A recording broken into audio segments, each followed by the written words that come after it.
Hello everyone and welcome back to a new video. My name is Silvio and today I'm showing you the best export settings in DaVinci Resolve for YouTube. Let's begin.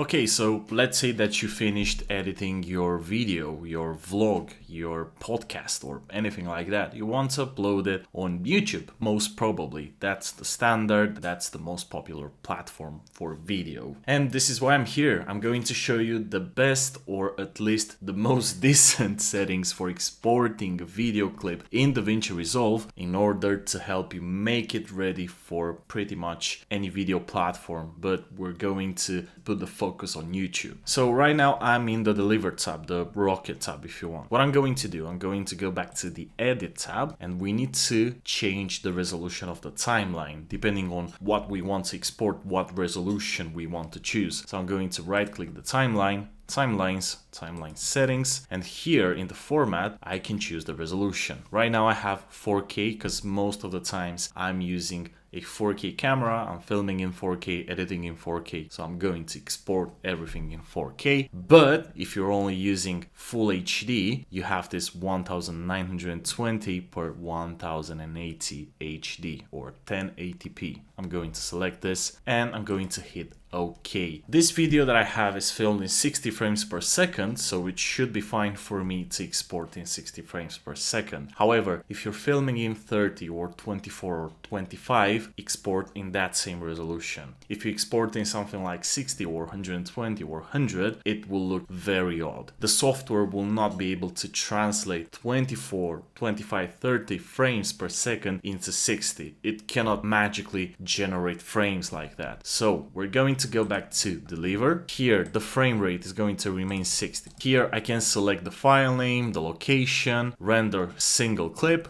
and let's start with the video settings. The format. This is basically a codec, like how compressed the final result will be. Depending on the case, or if you want to put that into another editor to make another adjustment, you want to select something like QuickTime or DCP Cineon, you name it. But if you want to straight upload it on YouTube, select MP4. This is the standard at the moment. For the codec, we're going to use H.265 or H.264. H.264 is a bit older, but it still remains very good. H.265 means that the files will be a bit more compressed, but at the same time, it will keep almost, if not more detail than H.264. It's a bit newer, it's still in the early stages, but it is amazing. So I recommend you to use H.265. Use hardware acceleration if available and network optimization on. Resolution, as I said, 1920 per 1080 HD, or if you film in 4K, 3840 per 2160, depending on the case. I'm going to leave it on 4K. Frame rate, as I said, 60 frames per second, because this is what I filmed this one in. If you want to export in vertical resolution, just check this, and this video will become a vertical video. I'm going to uncheck this. Export alpha, no. Chapters from markers, no. Quality, very important. By default, it will stay on automatic, but I recommend you to restrict to. And if you're using full HD, change this to 40,000 kilobits per second. It will basically dictate how many kilobits it will render in a single second. 40,000 means 40 megabits, and at the same time that will mean that it will retain more details from a single second. If you are using 4K, this will have to be changed to 85,000 kilobits per second. What does that mean? This means that the files will be bigger, but they will have more detail than on automatic. So if you leave it on automatic, it will go back to that 10,000 kilobits per second,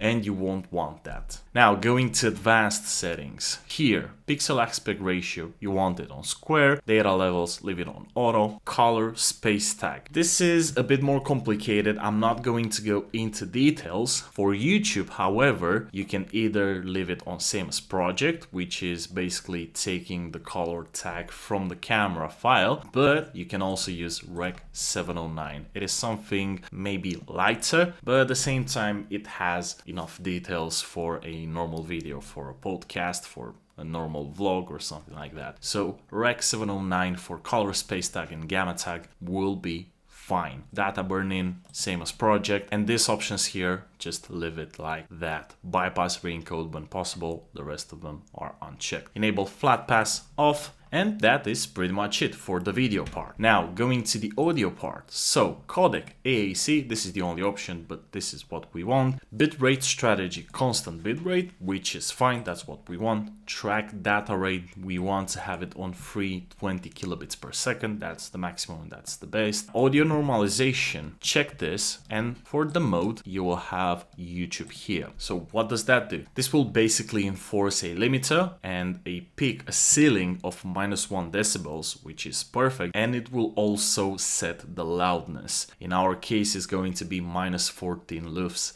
which is the standard for YouTube. Let's say that you want to do something for Netflix, I don't know. So the loudness will be -27 and the target, the ceiling, will be -2 decibels. So that is fine, but you keep it on YouTube and that's it. You have your audio part sorted and ready for exporting. You can also deselect that. Normalize audio is more like optional, because when you will upload it on YouTube, YouTube will obviously compress it in a way that it will not surpass their requirements, but better safe than sorry. Just check this, have a listen to it, see if you are happy with it, happy with your settings, and yeah, that's it. Click on add to render queue, and in my case it asked me if I want to add the offline clips. This project has missing files, missing video files, so obviously the program will try and link them with some files from the computer, but it cannot find them, and what it will do, it will generate this media offline, and it basically asks me if I want to add them and if I want to show this media offline screen, or if I want to go back and relink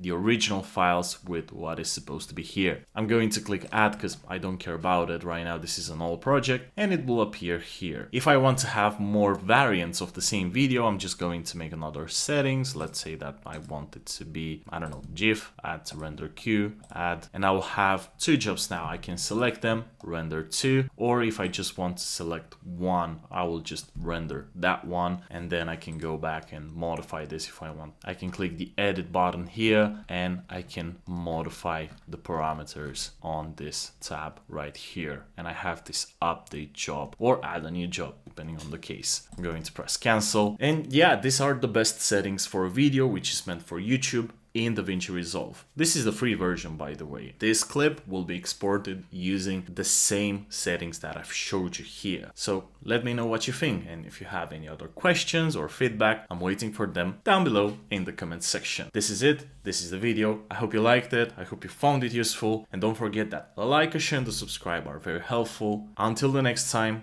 take care of yourself. Bye bye.